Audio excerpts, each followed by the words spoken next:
Welcome. I finally got around to setting up my recording stuff at my new place, and it seems Valve is finally getting around to updating Team Fortress 2. And what's even better is that they have a blog post outlining goals and reason why they want to make changes, and I think that's brilliant. I'm glad that they are trying to communicate with the community more. With that out of the way, I actually wanted to make this video as a way of giving feedback on the changes and maybe using the contact us feature right here as a way of sending my feedback to them, like a link to this video when I actually finally post it and everything. But first of all, I actually have to talk about the items. I like a lot of the changes in this update, and there's some that I'm not so happy about. So let's get started from the very beginning with the panic attack. Now the current design, I did like how you charged up 4 shots and everything, but this new design sounds really interesting and fun.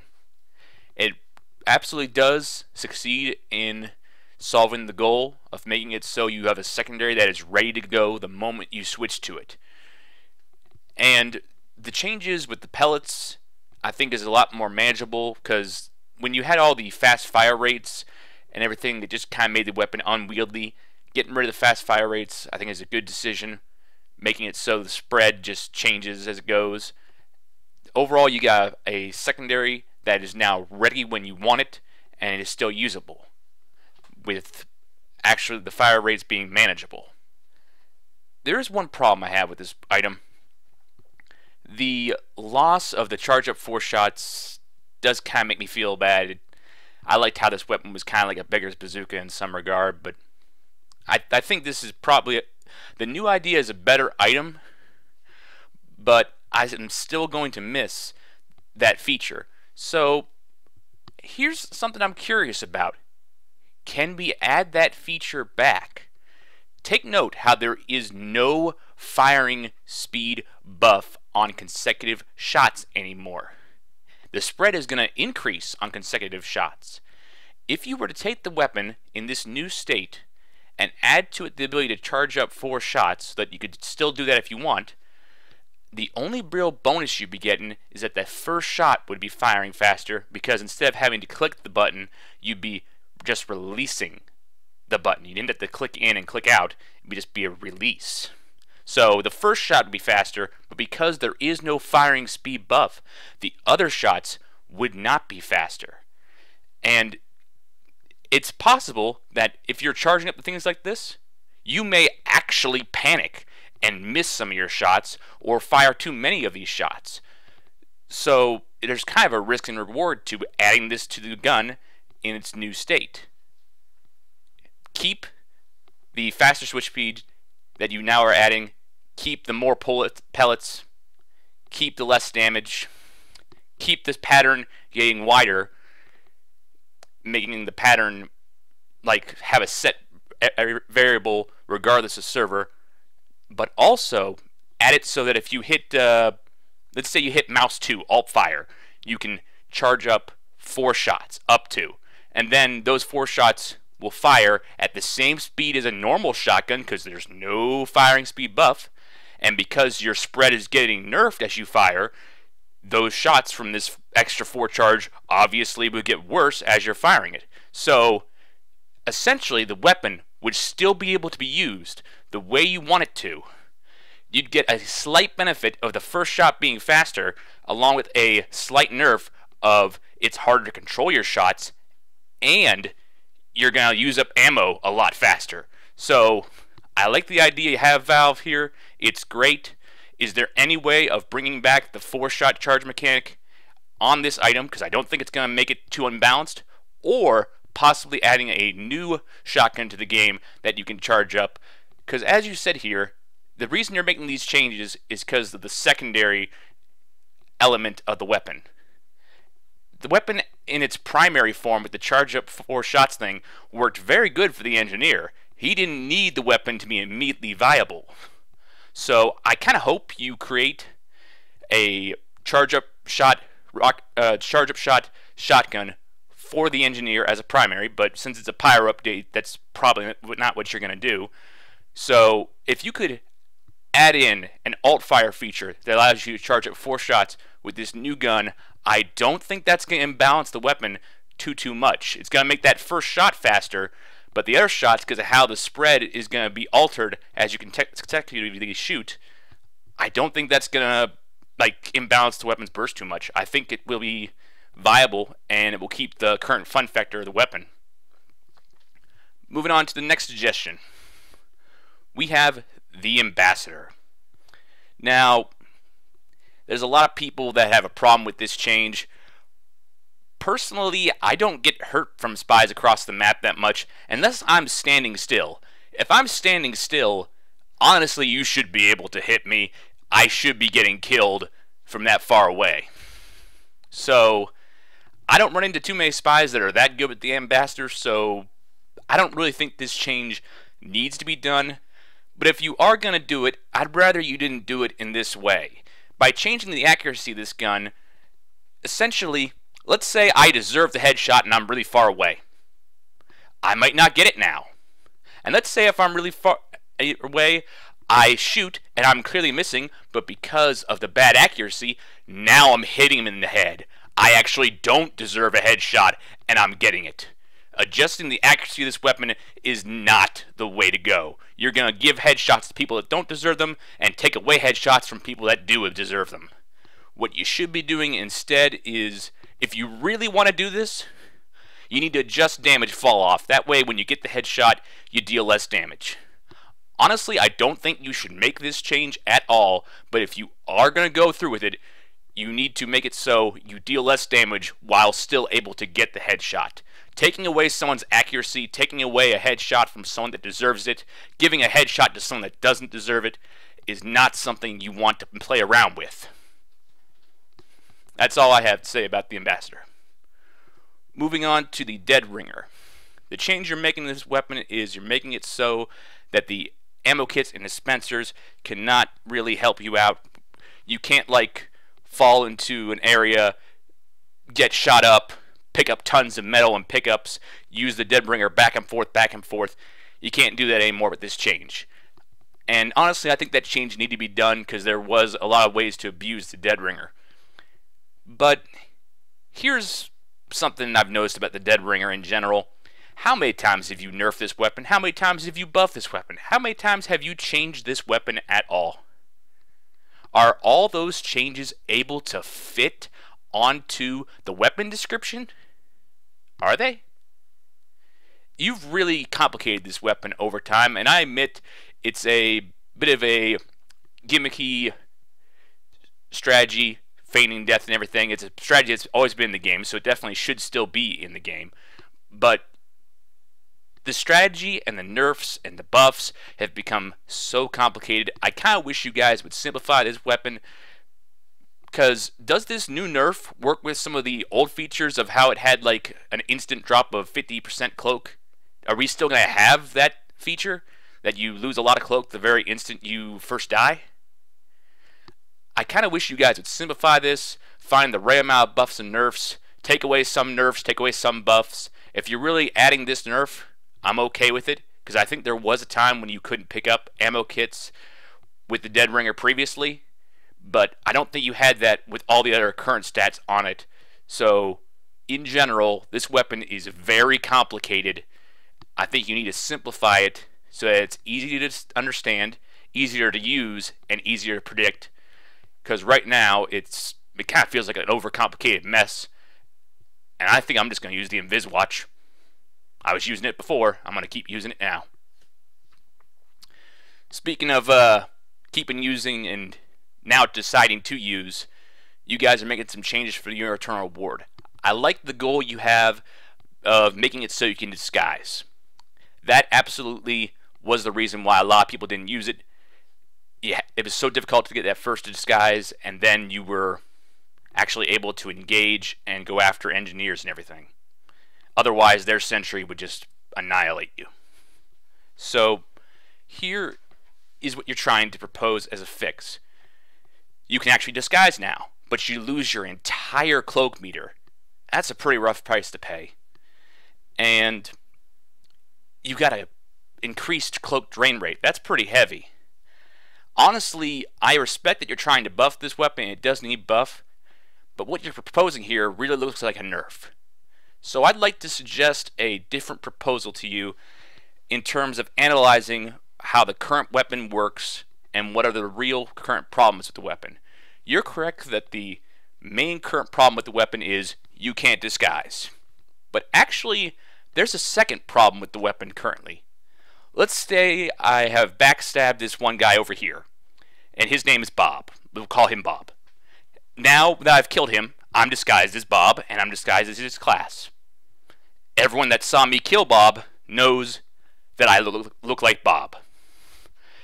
Now, everyone knows I can't go look like Jim unless I go find and kill Jim. Everyone knows I'm just stuck as Bob. Everyone that saw me do that in broad daylight because I can't cloak at the same time I backstab somebody. In a way, a problem you have with the current weapon is you can't change disguise.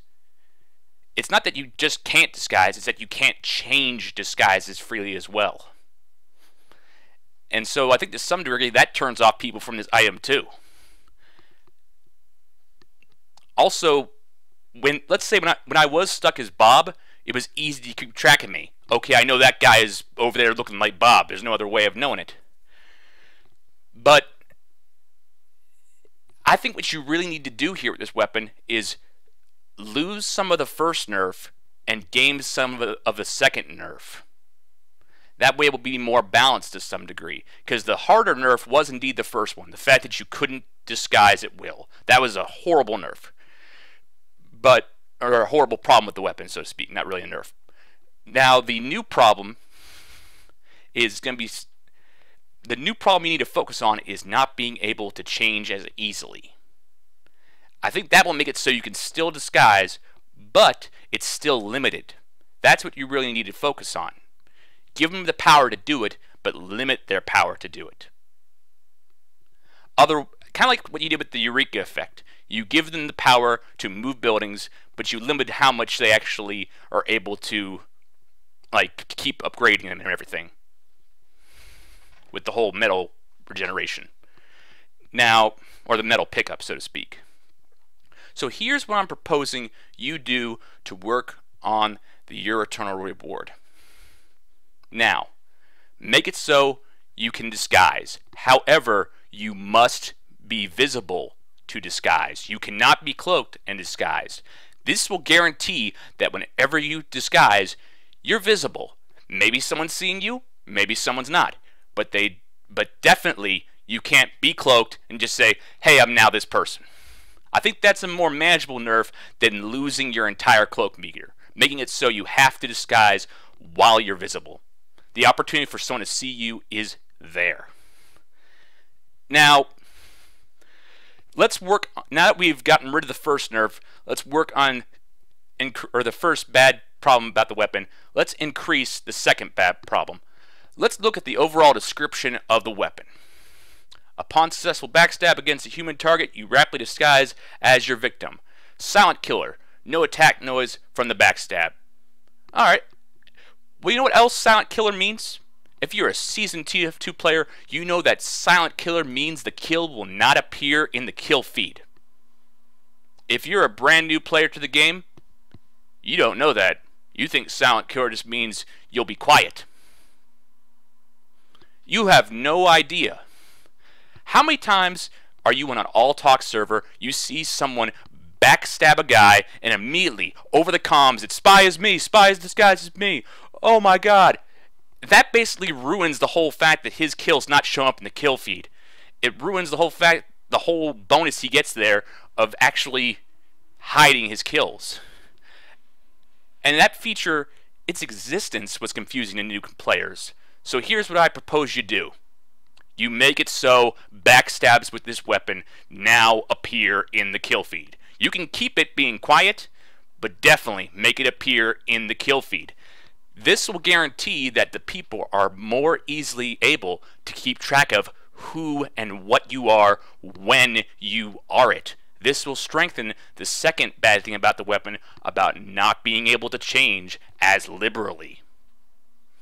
Now that you've made these two changes to the item, I think you will indeed still need some cloak rate reduction, just like how you needed metal rate reduction on the Eureka effect. But the 50% you're proposing here is a bit rough. You're basically requiring the spy to use the L'étranger or the Lettranger or the Stranger, however you want to refer to that revolver. You're requiring them to use that revolver with this knife. I don't like the idea of requiring people to use certain weapons with other things. I mean, that's kind of why you got rid of all the set speed bonuses back in the day. So what you need to do here is 50% too strong. Maybe make it 25 or 30%. That way you can still get benefit if you do choose to use that revolver, but you don't have to use that revolver.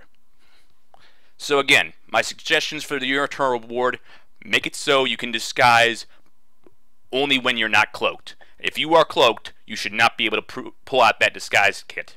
You gotta be visible. There's gotta be an opportunity for someone to see you change. Next, make it so your kills now appear in the kill feed. It's okay that it's silent, but put it in the kill feed.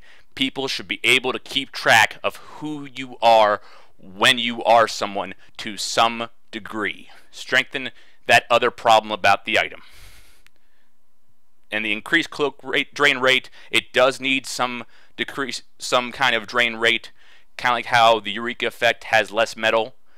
Metal and cloak are similar mechanics to some degree, but 50% is too much. Dial that back to a 30 or a 25. I think somewhere in there is where you want to go. And I think now the weapon will actually be more balanced and more usable, and be more fun. Let's move on to the Scout. Sandman. I like the goal you have here, what you're trying to change. You're making it so the player can actually fight back if they are far away, so that it feels like you're actually having a chance, as opposed to dealing with, where did that random ball come from? I like what you're trying to do here. I think it's a good way of changing and managing the item. However, how do you plan to manage this change? Is the player going to have a first-person view while they're slowed and able to fight back? Or will it be the old third-person view when they got slowed and stunned? Which is it going to be? I'm hoping you have a first-person view when you fight back so that you can understand you fight back. Because if you're fighting back in a third-person view on screen, you're going to have to switch from first to third in your brain, and you're going to have to think differently as you fight back. That feels really difficult to some people, so I'm hoping you're managing this change correctly so that you can fight back in a first-person view. It's either keep on going down the road you're going down, because I think this is a good change as long as you keep the views straight, or make it so the weapon doesn't slow you down as much. I think that would also be a viable change to this weapon. Either change is good. I think the change you're suggesting is the best way to go about it, as long as I can fight back in first-person view when I'm able to fight back.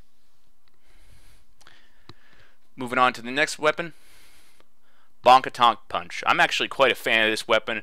I really like it, though I admit there is a lack of skill in using the weapon, and it isn't really hard to use. The problem is, the main reason I use this weapon is to get out of spawn when somebody's spawn camping. Oftentimes someone puts a sentry in front of my spawn, and bonk is the best way to get away from it.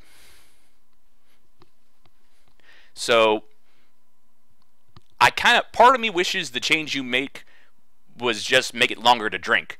Because there are times I'm hunting down a scout, and he's like, oh crap, I'm about to die. Drink, drink, drink, drink, drink. I'm saved. I'm gone. I'm happy. And now he can just get away completely. So, part of me wishes the change you were making was making it longer to drink, but the change you are suggesting is still good. So, I guess I'll take it.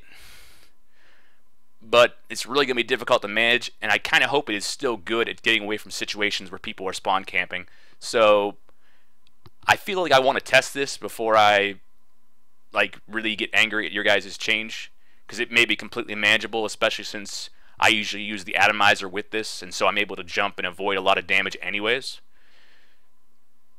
But since you guys don't have the beta, please bring back the beta so I can test things like these changes and give you better opinions. Since you guys don't have the beta, I'm okay with the change you're making. It definitely did take a low amount of skill to use Bonk. However, I kind of wish I could still get out of spawn and come back and stop spawn campers, as opposed to being generally slow about doing it and saving my team. So I'm okay with the change you're making. Spawn camping doesn't really happen in competitive, and it's good. However, I kind of wish the change you were really doing is making it take longer to drink. But I'll take your change and accept it and be okay with it. Moving on to the Pretty Boys pocket pistol. This weapon was horrible. Well, it was great, and then it was horrible, and you guys are buffing it so that it's great again. I like it. I like what you guys are doing here. I just have one question. You're increasing the firing speed? So this scout is going to be able to get health back really quickly. Why are we doing that? That seems like not the good thing to do. I kind of don't think it needs this firing speed buff, because I think some people are going to use and abuse that pretty well and overly enjoy this item. Moving on to the Criticola. I'm completely okay with this change. I think it's great. The one thing that is kind of off, and I watched a video where Benny talked about it, is the scout is still able to get his weapon up really high, come upon the medic, fire at it, and only after he's fired does he take a bad thing. He still got that medic pick. He still took out the medic for free practically. So part of me kind of wishes that the mark for deck thing was there regardless of when you were fighting. I think the original version of this weapon was probably the most fair because it didn't have the speed boost and you did take the extra damage, but I think that made the weapon difficult to use in comp, and no one wanted to equip it in pubs. So part of me kind of wishes that there was a better way of changing this item so that comp and pubs could both make use of it, but honestly I can't think of a better way than you're suggesting. I think the weapon will be usable in both, but I think it may still end up being banned in comp just because of how it's free to get a medic pick. You may need to make it so that you maybe take 25% damage. I mean, if you're not marked for death, which is 35% damage, and if you're not taking 10% damage, which is what the old penalty was, maybe make it so you take 25% damage all the time while you're dealing out 35% damage with the whole mini crits. I think maybe that'd be better, because originally it was take 35, deal 35. And then they added in a speed boost, and then they dialed it back so you only took 10. What if you keep the speed boost gone, keep that you're dealing 35, but make it so you're always taking 25 damage, regardless if you shoot your gun or not? I think that might make it more balanced and more fair, and not as bad as it originally was, but actually usable. I like what you're doing here. The weapon did need changed, but I kind of think that'd be a more well-rounded change, the one I'm suggesting. Atomizer. I like the change you're making here. It makes it easier for people to see when the triple jump is coming. It makes the weapon more fair and comp and everything. It's a great change idea. I personally, however, do have one problem with this weapon. The winger. I loved using the atomizer and the winger together to jump to certain places. I'm not going to be able to do that now with this change because I can't have the winger and the atomizer in my hand at the same time. I kind of hope you guys make the winger's effect maybe somehow passive and maybe get rid of the damage buff on the winger but increase the clip size. Maybe you could do that with this so that I could still make use of the two weapons together. If you can't do that, I guess the atomizer, this is definitely a better change than the current atomizer. This is a better version. But I am absolutely going to miss using this together with the winger. I mean, this basically means I can't use them together, while in the case of the Eurator Award, I have to use them together. What is it you guys want to do? Make us have to use something together or unable to use stuff together? It feels like you need to figure out exactly how you want to do it in all situations and not make it back and forth in situations. This brings us to the flying guillotine. Speaking of pairing certain weapons together, people paired this with the Sandman all the time. And the main problem people had with the weapon, or the combination, I guess, the weapon combination, was the Sandman. You guys are changing the Sandman. That pretty much eliminates the main problem.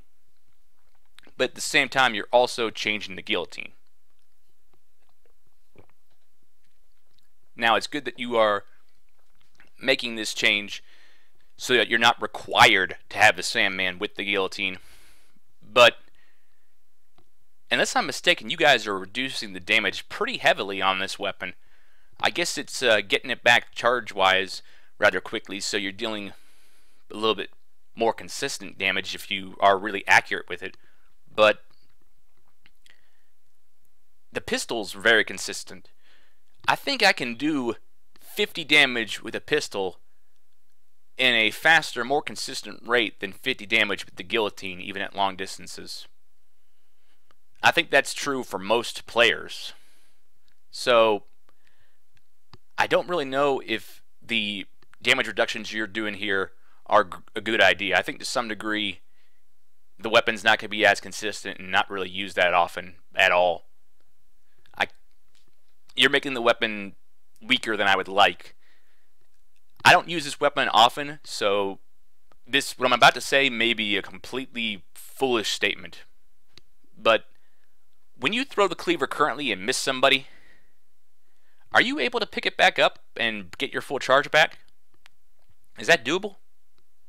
I know it's doable with the ball for the Sandman. I don't think it's really doable with the ornament anymore, depending on how it shatters. But is it doable with the cleaver? I don't use the weapon enough to know that. It should be doable with the cleaver if it's not already. I think that will help it in its new state. The changes you're making are good for the usability of how you should be handling combos, but you're really hurting this weapon. It's making it really weak. I don't think it's going to be used that much often at all. So, at the very least, make it so I can get my cleaver back, if I can't already. And I think at that point, the weapon would be somewhat more consistent and compete with the pistol. Because right now, I see the pistol winning hands down, especially the Pretty Boy's pocket pistol. I don't see myself equipping the guillotine over the pistol. The stock weapons should be comparable to the other weapons. They should be side grades. The stock weapons should not win flat out, obviously. At least in my opinion. Let's move on to the soldier. The base jumper. Players often complain that the base jumper is frustrating to fight against because the target is simply too hard to hit. If you are a often pub player, that statement is the craziest statement you've ever heard. If you watch and or play comp, you realize that people can redeploy that parachute multiple times and actually become difficult to hit in various scenarios. People that were really good with this item. So, you guys made it so you can no longer deploy and retract at will. You can only do it once. I think that is enough to make it so this weapon is balanced in comp and balanced in pubs even. But you're also reducing my air control. I don't think that's a good idea. I mean, if my air control is reduced, it's difficult for me to control where I'm going with the parachute. If I can't control where I'm going with the parachute, how are you, a guy with a gun on the ground, supposed to predict where I'm going? If I don't know where I'm going, how are you supposed to predict where I'm going?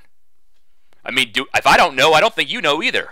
So, this 50% less air control, I don't think it's needed.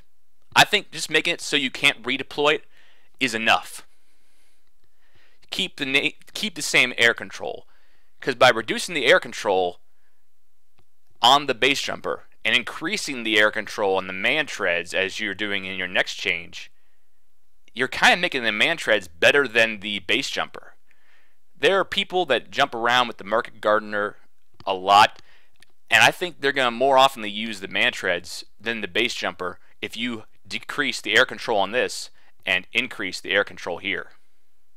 I think you should keep the base jumper air control the same as it is for the general predictability of the user and the person trying to shoot at the user, while only getting rid of the redeploy. And on the man treads, I've tested around in some servers where they mess with the gravity and everything and increased air control to mess with things. I think 200 air control is too much. I think you are making the weapon better than the base jumper that you're suggesting, and I think you're making it better than the normal air control base jumper, to be honest. What I kind of wish you would do here is instead of plus 200%, maybe plus 100 or plus 150, because 200 feels a little too much. Also, there's a problem I have with the man treads. I'm glad that you're making it so the push force is for air blast is recognized. I always felt bad that it wasn't. Now that it's recognized, that's great. And now that you have more air control, that's great. But 200% feels a little much, feels way better than the base jumper. I think what you should do instead is make it only 100 or 150. And one problem with the current man treads is that, let's say there's a sentry around me. That sentry is not pushing me away. I'm stuck in front of that sentry. That sentry is going to annihilate me. Let's say I have the base jumper. I'm also pretty much stuck in front of that sentry. It's going to annihilate me. There's no real clear-cut answer to sentries if you're jumping around with the market gardener unless you can jump directly on that sentry and beat it to death with your shovel. And it takes a lot of skill. I'll tell you that. So what I kind of wish you did here with the man treads is plus 100% air control when blast jumping, and you take 20% less damage from sentries. I mean, the weapon already kind of takes more damage from sentries because you're not getting knocked away from them. Make it so you take a little bit less. I think that will make jumpers want to decide between base jumper or man treads. Which one do I want? They'll be comparable. There'll be reasons for picking one over the other, depending on, are they using sentries against me? And I think that may also make them both compete with the gunboats. So I love that you're making it apply to air blast. I think 200% might be too much. Can I please get some defense against sentries? The Darwin's Danger Shield. The weapon, you are currently almost required to use it in... Well, actually, you were basically required to use it in sniper duels if you wanted the edge. You should never be required to use a weapon. You shouldn't be required to use the Sandman with the guillotine. You shouldn't be required to use the Letranger or Letranger with the Your Turn Reward. So making this change is a great goal to have. Because the weapon made it so you didn't really die from quickscopes, and that gave you an easy edge over all the snipers. Problem with the new change you're making here, you're making it so the weapon has afterburn immunity and resistance to fire. That's going to help you against pyros only. It seems like the new direction you're taking it is making the weapon compete with the Cozy Camper and the Girardi. So it sounds like that's the way you're going. But here's the problem. The Cozy Camper makes it so you don't flinch and that you gain health over time. That helps you against pyros and other classes. The Girardi makes it so you can extinguish yourself, you can extinguish your teammates, and you can deal extra damage to other classes, deal extra damage to your enemies. So that doesn't just help you on pyros either. This new Darwin's Danger Shield, assuming you're getting rid of the plus 25 health, is only going to be good against pyros. Also, you're trying to strengthen melee fights against pyros. When am I, as a sniper, going to be in melee range with a pyro? I suppose if he ambushes me, but if he ambushes me, I probably should die outright anyways.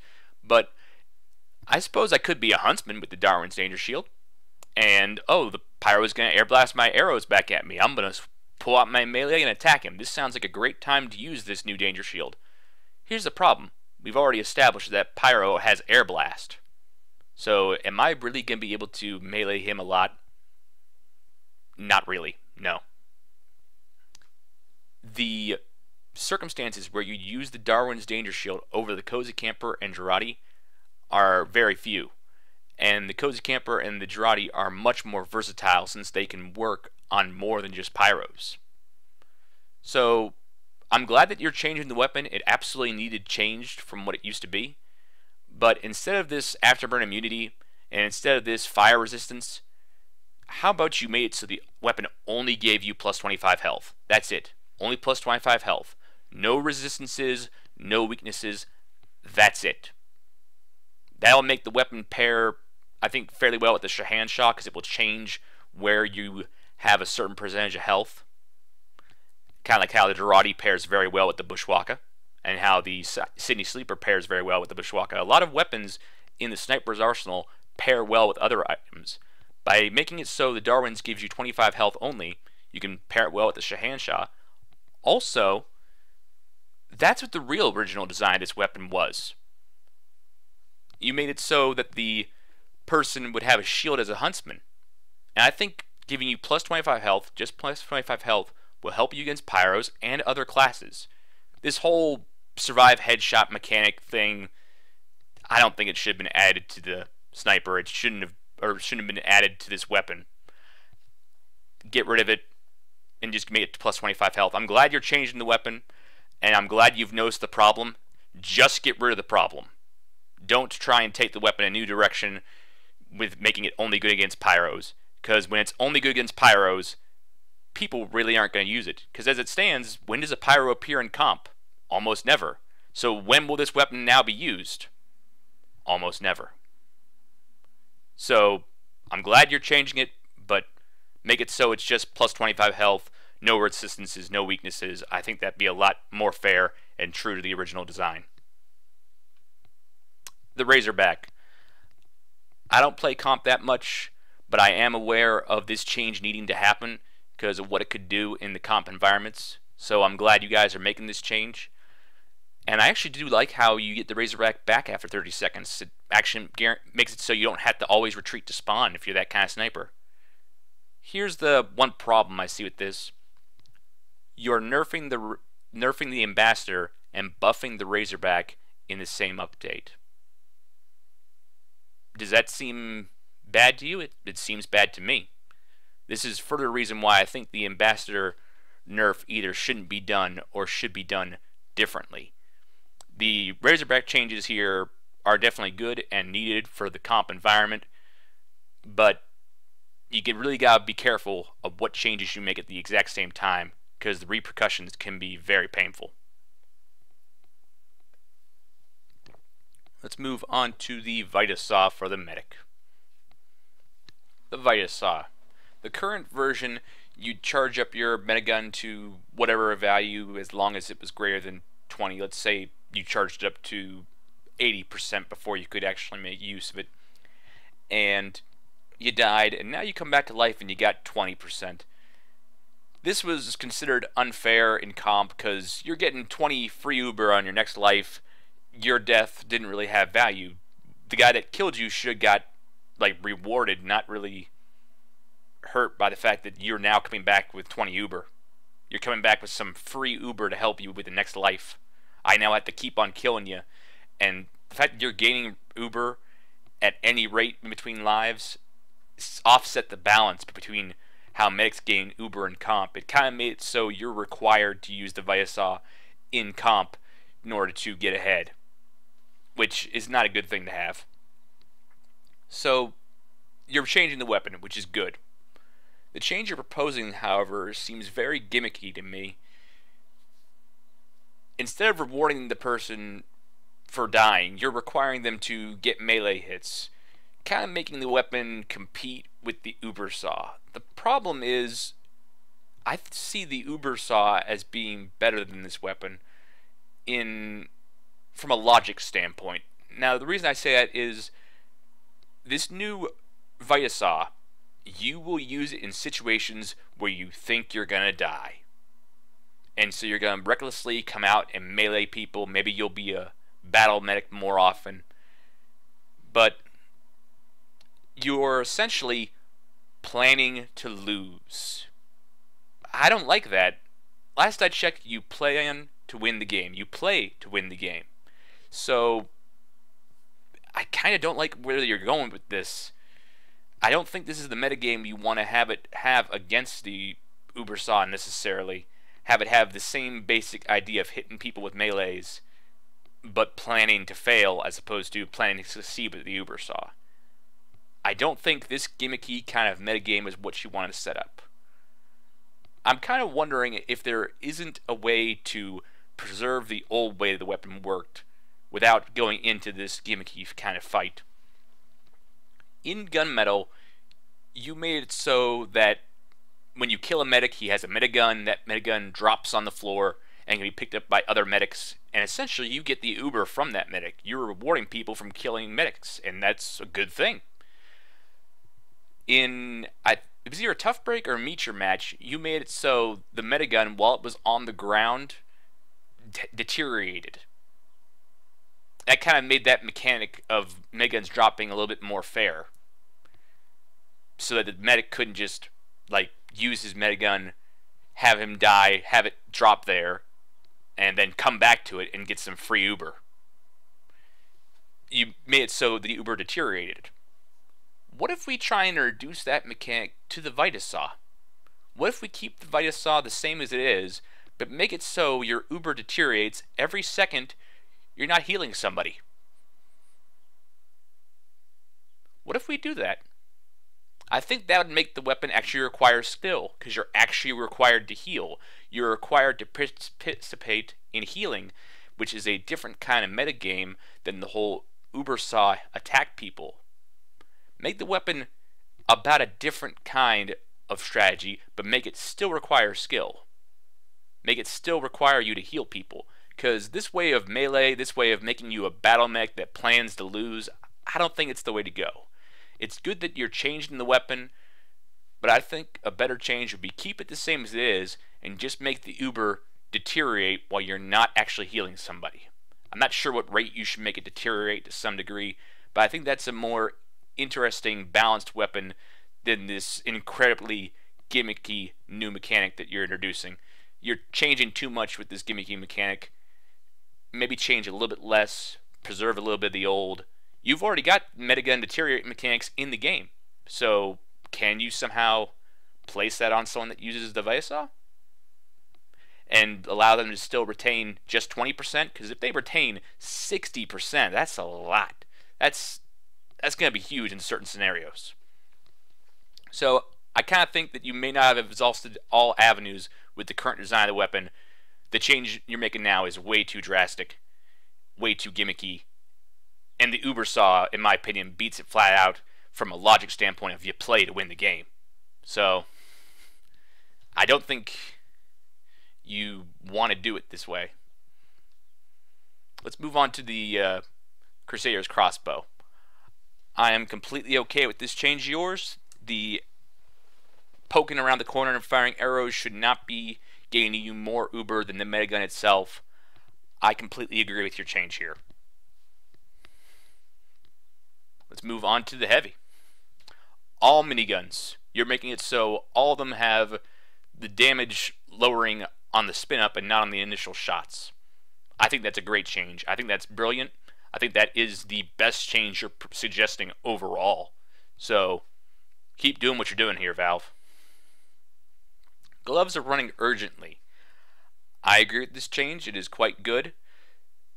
You might want to work on how you worded the change here. I personally understand it because I understand the idea of max health, but looking on the internet during the first few days in which the whole blog post was suggesting everything, there was a lot of people that didn't get it. There were new players to the game that didn't understand that max meant your max and not your current total kind of aspects, and there were old players that remembered how the weapon used to work, which was just like this, and it worked on the current total. So I think there were some old players that just didn't read max health, and I think there were some new players that didn't understand max health. I understood what you're doing here, but I kind of wish there was a less ambiguous way of wording things, because there were people speculating that medics could heal the heavy while he was running, and that they'd get the medic would get some uber benefit and so forth and everything that would result from healing someone that's losing health. But if you word this a little bit better, you will cut down on confusion. Having confusion in your game is a bad thing. So I'm not quite sure how you should word it, but I think there may be something you can do here to clear up things amongst players. I would say the same thing about the eviction notice. Both changes I agree with. Go ahead and do them, but might want to word things a bit differently in descriptions. Fist of Steel. The downside of increased melee damage doesn't ever really come into play. In comps, in competitive environment, you are correct. It doesn't really come to play at all. So the change you're proposing there is a better balanced suggestion for comp. The thing is, in this blog post, I'm not sure. Are you taking away the increased melee damage or not? Is it still going to be there? Because the increased melee damage did hurt a lot. I mean, you were practically instant killed as a heavy by a melee attack, especially since melee did like 60 some damage, man. Well, it multiplied that by the resistances, or the weakness it really is, and that really hurts a lot. I think you could almost be instant killed in some scenarios. I don't think anyone likes being instant killed. So also in pubs you'd be absolutely instant killed because they allow random crits there. You get more and more crits with melees. So I don't think anyone likes being instant killed. So I'm glad you're making these changes. They only really affect you if you're being healed, and it definitely makes the weapon more fair in comp. But I kind of wish you didn't take as much melee damage as you currently take.